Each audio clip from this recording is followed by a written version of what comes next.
Hello guys. मैं अभी अभी एक वीडियो देख रही थी इंस्टाग्राम पे, जो मुझे इतना ज़्यादा मतलब फ़ील हुआ है उस वीडियो को देख के, जो मैं आपके साथ शेयर करना चाहती हूँ उस वीडियो को लेके। उसमें वो बंदा था एक, वो बोल रहा था कि उसने 3 फैमिलीज़ के साथ काउंसलिंग किया है, ठीक है? और तीनों फैमिलीज़ की अरेंज मैरिज हुई है, दोनों हस्बैंड वाइफ की। और तीनों की फैमिली जो डिस्टर्ब हो रही है सिर्फ़ उनकी मदर इन लॉ की वजह से। मतलब वो मुझे इतना समझ में नहीं आ रहा है कि आजकल औरत की इतनी बड़ी दुश्मन क्यों होती जा रही है, जबकि वो औरत भी इस चीज़ को पहले से फेस कर चुकी है। वही सिचुएशन आज उसकी बहू के साथ हो रही है, तो क्यों उसकी लाइफ में इतना इंटरफेयर करती है? और सासू माँ, आजकल की सासू माँ, मेरे को समझ नहीं आता शादी के बाद तुरंत शादी होते ही बहुओं से इतना ज़्यादा एक्सपेक्टेशंस क्यों रखने लग जाती हैं सासू माँ लोग, मदर इन लॉ क्यों एक्सपेक्ट करती है इतना ज़्यादा? मतलब उनको ये समझना चाहिए कि अभी अभी उसकी नई नई शादी हुई है, उस औरत की, उस बहू की।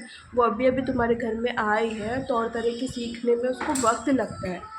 सो उससे मतलब इतना ज़्यादा एक्सपेक्ट करने लग जाती है। सुबह सुबह उठते ही वो हमें 7 बजे 8 बजे उठ के हमें नाश्ता दे, चाय बना के दे। भाई वो करके दे रही है तो ठीक है, इट्स ओके। नहीं करके दे रही तो तुम उसके ऊपर इतना प्रेशर क्यों बना रहे हो कि भाई अगर तूने नहीं हमें बना के दिया तो हम तेरा जीना हराम कर देंगे। देख हमारी बेटी तो हमें ये करके देती है, ये हमारी बेटी तो ये भी करती है, और तू हमारे लिए कुछ नहीं करके देती। भाई उसकी नई नई शादी हुई है, वो रात को लेट सोई है, किस वजह से सोई है? अब इससे ज़्यादा खुल करके कोई इंसान कैसे बताए तुम्हें कि वो क्यों लेट सोई है? और ये चीज़ें शुरू-शुरू की बातें होती है, उसके बाद तो धीरे-धीरे सब नॉर्मल हो ही जाता है ना।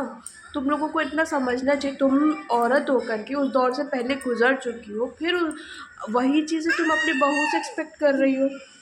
तुम खुद ही पसंद करके आती हो ना अपनी बहुओं को। अरेंज मैरिज में तो यही होता है, खुद ही पसंद करके आती है।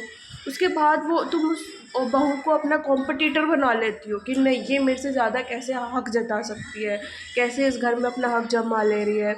और फिर तुम उससे ये बोलते हो कि ये तो अपना घर ही नहीं समझती इस घर को। तुम उसको घर समझने दोगी तब तो वो अपना घर समझेगी। अपनी पसंद से वो कुछ रख नहीं सकती उस घर में, डेकोरेशन नहीं कर सकती, अपनी पसंद का खाना नहीं बना सकती, अपनी मर्ज़ी से कहीं जा नहीं सकती, आ नहीं सकती, पहन नहीं सकती। फिर वो उस घर को कैसे अपना घर मान ले?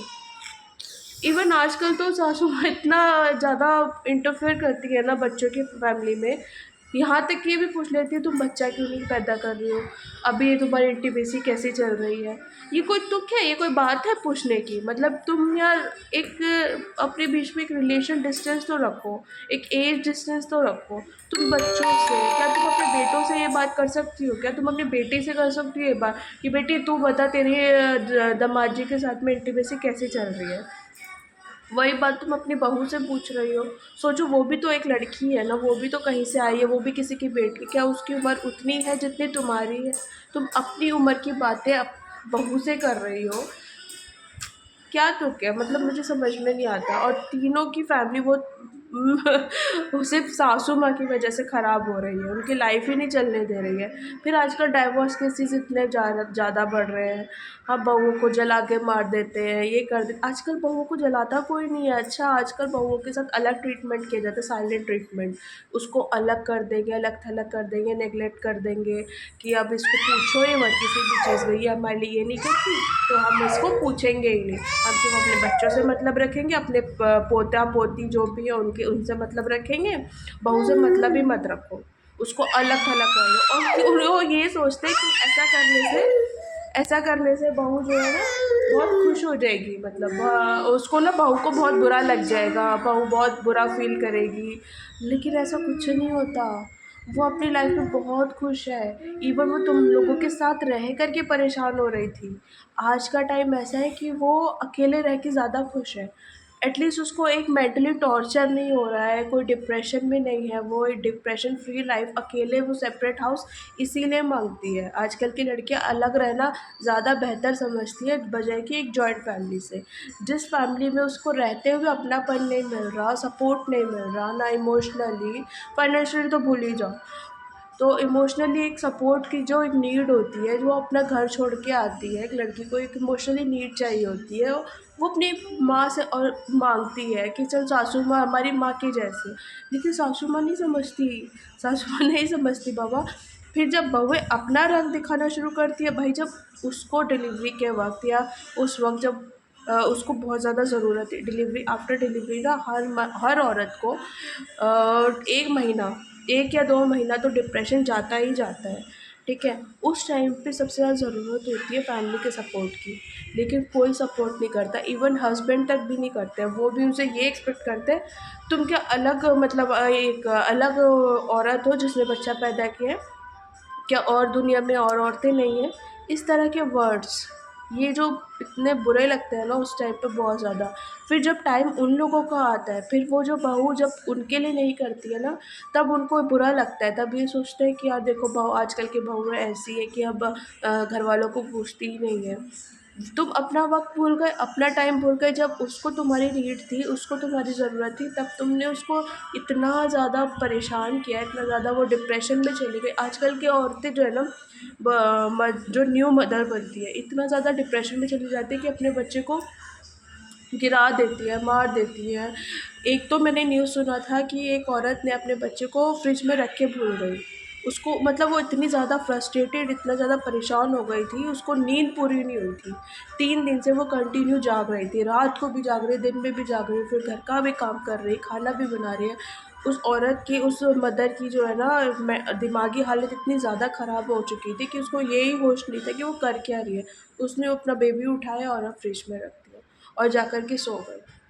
फिर जब उसकी मदर इन लॉ को बच्चे के रोने की आवाज़ सुनाई दी, तब उस मदर इन लॉ ने फ्रिज से बेबी निकाला और लेके गए। ये सोचिए उस औरत की दिमागी हालत क्या होगी उस वक़्त। ये सब कुछ जानबूझ के एक माँ नहीं करती है, उसको समझना चाहिए और फैमिली को उस टाइम पे समझना चाहिए। इवन डॉक्टर्स जो उस टाइम पे न्यू डिलीवरी करते हैं, उन लोगों को ही, स्पेशली डॉक्टर्स को, उनकी फैमिली को समझाना चाहिए कि आपको, हो सकता है आप ये अभी-अभी माँ बनी है, वो कुछ समय के लिए डिप्रेशन में जा सकती है, तो आपको इसको थोड़ा सपोर्ट करना चाहिए। क्योंकि फैमिली लोग नहीं समझते हैं। किसी-किसी मदर को तो ब्रेस्ट फीडिंग भी नहीं करा पाती है स्टार्टिंग में, क्योंकि उनको अपने ही शरीर से खुद इतना परेशान होती है कि वो बैठ नहीं पाती है प्रॉपर्ली, तो वो कैसे फीडिंग कराएगी? वो बेचारी फीडिंग ही नहीं करा पाती है। तो उसके लिए भी लोग मतलब बतंगड़ बना देते हैं, इशू का क्रिएट करते हैं कि देखो कैसी माँ है, अपना बॉडी शेप ख़राब ना हो जाए इस वजह से बच्चे को दूध ही नहीं पिला रही है। ये सोचो वो माँ बन रही है, ऑपरेशन करा लिया, उसका शरीर तो ऑलरेडी ख़राब ही हो गया है ना। अगर उसको अपने शरीर की इतनी ही चिंता होती है तो वो शादी भी नहीं करती, बच्चा भी पैदा नहीं करती, वो कंसीव ही नहीं करती, प्रेग्नेंट ही नहीं होती भाई। और तुम उसके ऊपर इतना बड़ा इल्ज़ाम लगा रहे हो कि वो दूध नहीं पिला पा रही है। सोचो, वो दूध इसलिए नहीं पिला पा रही है क्योंकि उसको दूध आ ही नहीं रहा है, और हो सकता है उसको कुछ और परेशानी हो। एक बार उससे पूछो तो सही, बैठ के खुल के बात तो करो उस औरत से।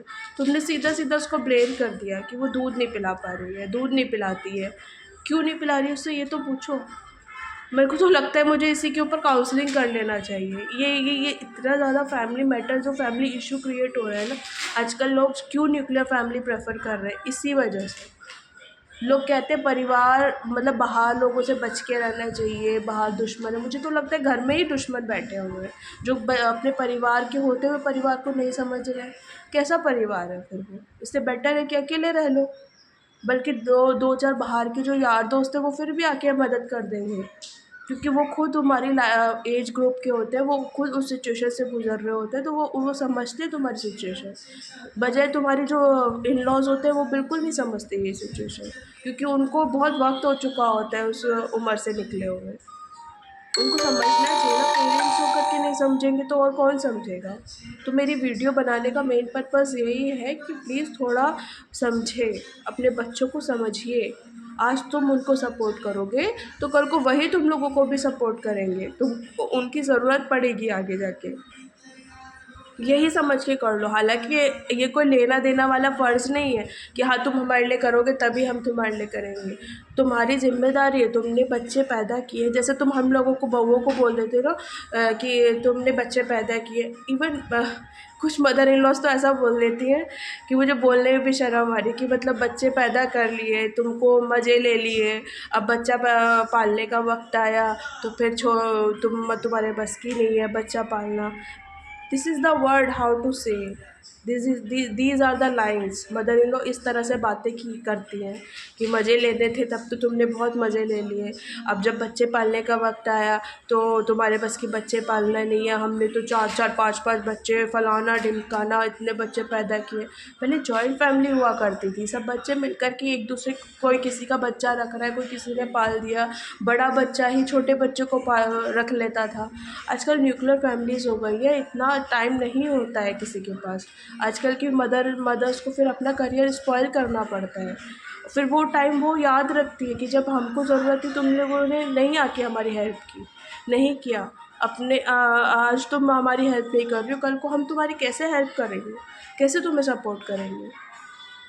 तो प्लीज़ यार लुक आउट दिस मैटर। मेरे को बहुत गुस्सा आया जब मैंने आज ये वीडियोज़ देखी। मुझे अपना ही टाइम याद आ गया सारा का सारा। प्लीज़ यार प्लीज़ इन चीज़ों को थोड़ा सा समझिए।